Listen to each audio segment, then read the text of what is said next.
Agent news ഇപ്പോൾ വന്ന് നിൽക്കുന്നത് ഇരിട്ടി ബ്ലോക്ക് പഞ്ചായത്ത് ഓഫീസിന് മുന്നിലാണ്. ഇപ്പോൾ ബ്ലോക്ക് പഞ്ചായത്ത് ഓഫീസിൽ വനപാലകരും അതേപോലെ തന്നെ ബ്ലോക്ക് പഞ്ചായത്ത് പ്രസിഡന്റും പഞ്ചായത്ത് പ്രസിഡന്റുമാരും ഉൾപ്പെടുന്ന ഒരു പ്രാദേശിക കമ്മിറ്റിയുടെ യോഗം നടന്നുകൊണ്ടിരിക്കുകയാണ്. ഈ യോഗത്തിലെ തീരുമാനങ്ങൾ എന്താണെന്നുള്ളത് യോഗ അധ്യക്ഷനായ പേരാവൂർ MLA അഡ്വക്കേറ്റ് സണ്ണി ജോസഫ് ഇതിനെക്കുറിച്ച് സംസാരിക്കുന്നുണ്ട്.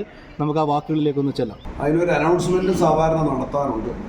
അതുണ്ടെങ്കിലും ഇല്ലെങ്കിലും പത്രമാധ്യമങ്ങളിലൂടെയും വാട്സപ്പ് ഗ്രൂപ്പുകളിലൂടെയും അതിൻ്റെ പ്രചരണം നടത്തുന്നു. അതിലൂടെ ഇനിയുള്ള ദിവസങ്ങളിൽ തുടർച്ചയായിട്ട് അതിനുവേണ്ടി പരിശ്രമിച്ചെങ്കിൽ മാത്രമേ ആന തുരത്തൽ പൂർണ്ണമായിട്ടും വിജയിക്കുകയുള്ളൂ. രണ്ടാമത്തെ ഒരു കാര്യം, കാടുള്ള പ്രദേശത്ത് ആന തുരത്താൽ ഒരു പ്രയാസമാണ്. അതിനെ ഓടിക്കണമെങ്കിൽ മറഞ്ഞു നിൽക്കാവുന്ന കാട് അപകടകരമായ സാഹചര്യം. അതുകൊണ്ട് ഓടിച്ചാൽ പോലും ആനകൾക്ക് മടങ്ങി വരാം. പ്രധാനപ്പെട്ട ഒരു ഉത്തരവാദിത്തം കാട് വെട്ടിത്തെളിക്കുക എന്നുള്ളതാണ്. അതൊരു മഹായജ്ഞമായിട്ട് ഏറ്റെടുക്കാൻ തീരുമാനിക്കുന്നു. അതിലെല്ലാ ഏജൻസികളുടെയും, ജനങ്ങളുടെ, രാഷ്ട്രീയ പ്രവർത്തകരുടെ, സന്നദ്ധ സംഘടനകളുടെ, യുവജന സംഘടനകളുടെ, തൊഴിലുറപ്പ് തൊഴിലാളികളുടെ, അവിടെയുള്ള ആദിവാസികളുടെ, ഫാമിലെ തൊഴിലാളികളുടെ, ജനപ്രതിനിധികളുടെ എല്ലാവരുടെയും സഹകരണത്തോടെ നാളെ രാവിലെ 8 മണിക്ക് 13ാം ബ്ലോക്കിൽ നിന്ന് ഈ കാട് വെട്ടിത്തെളിക്കൽ യജ്ഞം, ഒരു വലിയ ജനകീയ യജ്ഞം നാളെ ആരംഭിക്കുകയാണ്. അതിൻ്റെ പ്രോഗ്രസ് അതിലേക്ക് പോലീസിൻ്റെയും മറ്റ് സേനാ വിഭാഗങ്ങളുടെയും കഴിയുന്നത്ര ആളുകളുടെ സഹായം അതിലേക്ക് തേടുന്നതിന് വേണ്ടി ജില്ലാ കളക്ടറോട് അഭ്യർത്ഥിച്ചിട്ടുണ്ട്. അതും ലഭിക്കുമെന്ന് പ്രതീക്ഷിക്കുന്നു.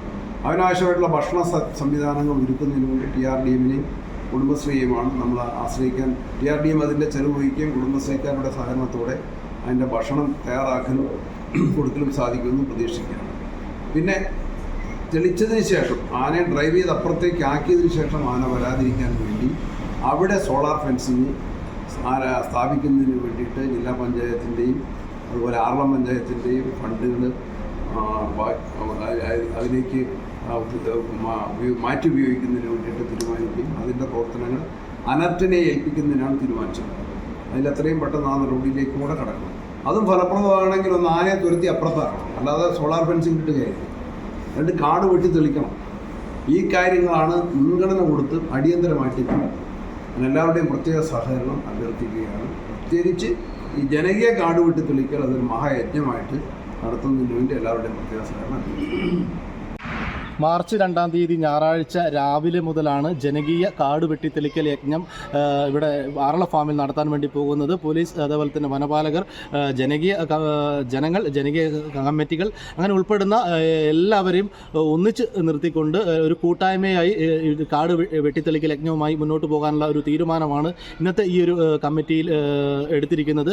അപ്പോൾ ഇത് കാണുന്ന എല്ലാ ജനങ്ങളും ഈ ഒരു യജ്ഞത്തിനോടൊപ്പം തന്നെ നിന്ന് ഇതിനോട് സഹകരിക്കണമെന്ന് കൂടി MLA ഇപ്പോൾ അറിയിച്ചിട്ടുണ്ട്.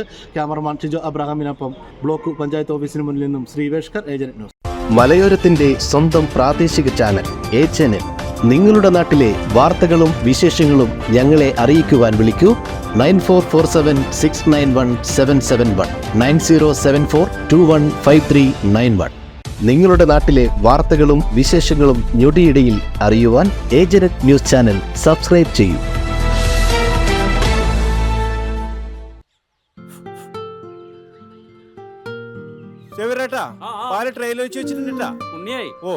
മുഴുവൻ എടുത്തു വെച്ചില്ലേ? അതെന്ത് ചോദ്യാന്ന്? ആരെങ്കിലും ഒട്ടുപാലം എടുക്കാണ്ടിരിക്കുക? ഒട്ടുപാലം കെട്ടിപ്പിടിച്ച് അങ്ങോട്ട് ഇരുന്നോ.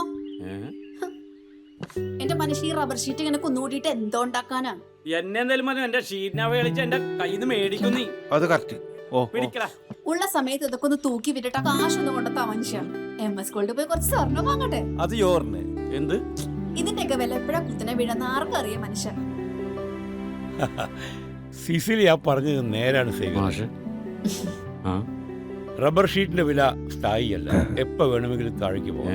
പക്ഷെ സ്വർണത്തിന്റെ വില അങ്ങനെയല്ല, അത് റോക്കറ്റ് പോലെ കുതിച്ചുകൊണ്ടിരിക്കുകയാണ്. അങ്ങനെ പറഞ്ഞു കൊടുക്കും മാഷേ. മാത്രവുമല്ല MS ഗോൾഡിന്റെ സ്വർണ്ണ സമ്പാദ്യ പദ്ധതിയിൽ പണിക്കൂലിയുമില്ല. എന്റെ പുട്ടിയെ MS Gold and Diamonds, Iritty, Peravoor, Ramanagara, Kanakapura, the real source of purity.